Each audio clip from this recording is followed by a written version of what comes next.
గుత్తి వంకాయ మసాలా కర్రీ చాలా కష్టం అనుకుంటాం, కానీ ఈ ప్రాసెస్లో ట్రై చేయండి, చాలా సింపుల్. ప్యాన్లోకి పల్లీలు వేసుకొని 1 టేబుల్ స్పూన్ ధనియాలు, లవంగాలు, మిరియాలు, ఇలాచి, అలాగే దాల్చిన చెక్క, కొద్దిగా జీలకర్ర, క్యాషు, ఎండు కొబ్బరి, ఒక 5 వెల్లుల్లి, అలాగే కొద్దిగా అల్లం తీసుకొని మొత్తం అంతా ఫ్రై చేసుకోవాలి. లాస్ట్లో 1 టేబుల్ స్పూన్ నువ్వులు వేసుకొని పక్కకు తీసుకొని చల్లార్చుకున్న తర్వాత ఇలా మిక్సీ జార్లోకి తీసుకొని ఒక పెద్ద సైజు ఆనియన్, చిటికెడు పసుపు, అలాగే టేస్ట్కి తగ్గట్టు ఉప్పు, కారం వేసుకొని ఇలా ఫైన్ పేస్ట్గా చేసుకోవాలి. ఇప్పుడు వంకాయల్ని ఇలా కట్ చేసుకొని దీంట్లోకి ఈ ప్యూరీని మొత్తం ఇలా స్టఫింగ్ చేసుకోవాలి.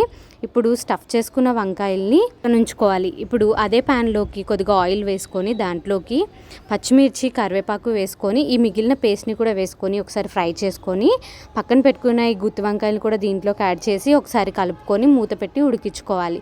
సరిపడా వాటర్ వేసుకొని మొత్తం అంతా కుక్ చేసుకోవాలి. లాస్ట్లో కొత్తిమీర వేసుకొని సర్వ్ చేసుకుంటే ఎంతో యమ్మీ గుత్తి వంకాయ